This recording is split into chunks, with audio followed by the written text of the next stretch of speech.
Pemirsa, setelah pemberlakuan pembatasan kegiatan masyarakat atau PPKM dicabut, Indonesia masuk masa transisi menuju endemi. Lalu apa saja syarat Indonesia bisa masuk ke era endemi? Kita sudah terhubung dengan juru bicara Kementerian Kesehatan, Dr. Muhammad Syahril. Selamat siang, dokter. Selamat tahun baru. Salam sehat, dok. Ya, salam sehat. Selamat tahun baru juga, Mbak, buat semua. Iya.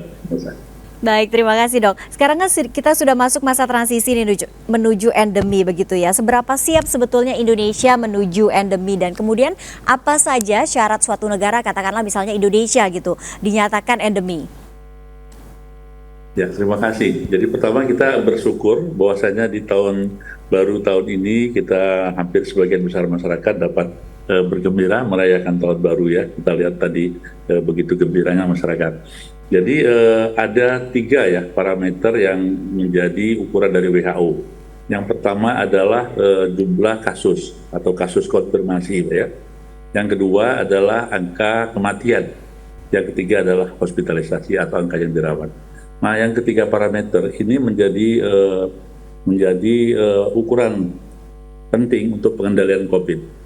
Nah, itu ada rumusnya di mana apabila ketiga parameter ini di bawah standar yang di WHO katakan, yaitu di level 1, di mana contoh angka kematian itu hanya 1/100.000 penduduk. Yang kedua, angka hospitalisasi 5/100.000 penduduk, dan juga angka konfirmasi itu 20/100.000 penduduk. Nah, alhamdulillah Indonesia sudah hampir 8 bulan terkendali, artinya di bawah itu. Yang keempat adalah adanya angka antibodi ya, atau serosurvei yang dilakukan, bahwasanya antibodi atau kekebalan masyarakat Indonesia cukup tinggi, yaitu mencapai 98,5%. Nah, itulah pertimbangan-pertimbangan Bapak Presiden secara kesehatan diambil untuk mencabut PPKM. Nah, itu berarti apa? Semua aktivitas yang saat ini atau kemarin-kemarin ada pembatasan, sekarang dibebaskan. Boleh kita mengikuti keramaian ya, mendatangi suatu rapat yang besar dan sebagainya. Hanya saja kita diharapkan tetap pakai protokol kesehatan karena kita masih ada pandemi di sekitar kita, gitu loh, Pak ya. Nah, tentu saja parameter ini dijaga bareng-bareng ya.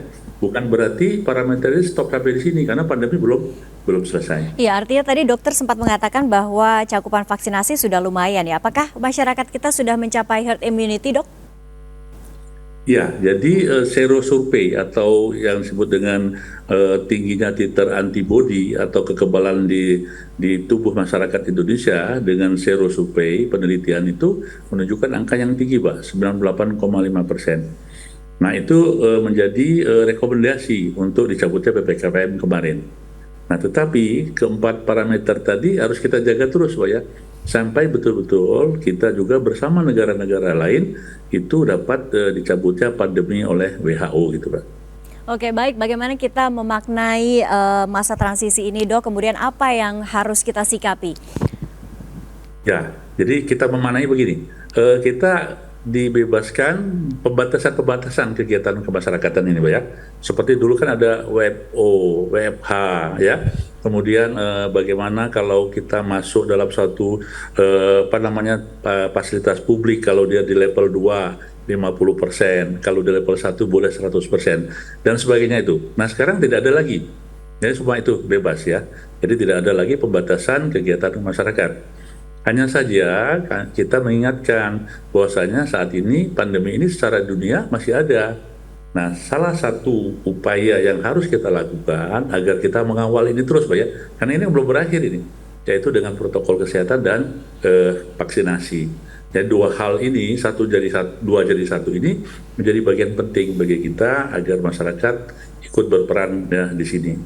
Nah, makna PPKM berikutnya adalah bagaimana masyarakat yang saat ini sudah tumbuh ya kesadaran atau disiplin protokol kesehatan tetap dilakukan, karena protokol kesehatan ini bukan hanya untuk COVID-19 tapi hampir seluruh penyakit menular, Pak ya.